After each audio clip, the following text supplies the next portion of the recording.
ابوذر کی مراد وہ نہیں ہے جو تم سمجھ رہے ہو. کہا امام پھر کیا مراد ہے ابوذر کی؟ کہا ابوذر بتانا سمجھانا یہ چاہتے ہیں کہ غربت اللہ کی اطاعت میں مالداری سے بہتر ہے جس مالداری میں اللہ کی نافرمانی ہو. اصول دیا ہے کہ دولت انسان کماتا ہے، حلال طریقے بھی ہیں حرام طریقے بھی ہیں. برکت اللہ نے حلال میں رکھی ہے، حرام میں کوئی برکت نہیں ہے.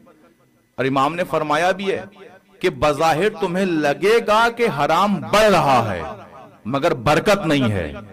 یقین جانیے جب انسان کے پاس مال آتا ہے، دولت آتی ہے، تو انسان میں غرور بڑھتا ہے، انسان خدا سے دور ہوتا ہے، نبی سے دور ہوتا ہے، انسان اہل بیت سے دور ہوتا ہے، حتیٰ کہ بھائی بھائی سے دور ہو رہا ہے.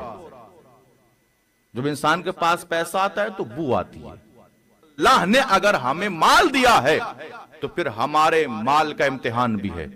اس لیے قرآن میں اللہ کہہ رہا ہے کہ مانگنے والوں کے لیے، فقیر افراد کے لیے اور غریب کے لیے اور سائل کے لیے، جو وہ محروم ہے مال سے، ان کے لیے ہمارے مال میں ان کا حق ہے. کیا ہم ادا کر رہے ہیں؟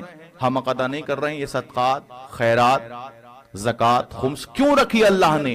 کیوں اسلام کے اندر ہے؟ اس لیے کہ اسلام غربت کا مخالف ہے. توجہ کیجئے گا، اسلام غربت کا مخالف ہے.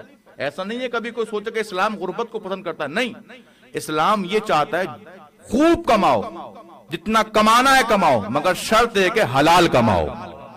حلال ہے تو حساب ہے، اور اگر حرام ہے تو عذاب ہے.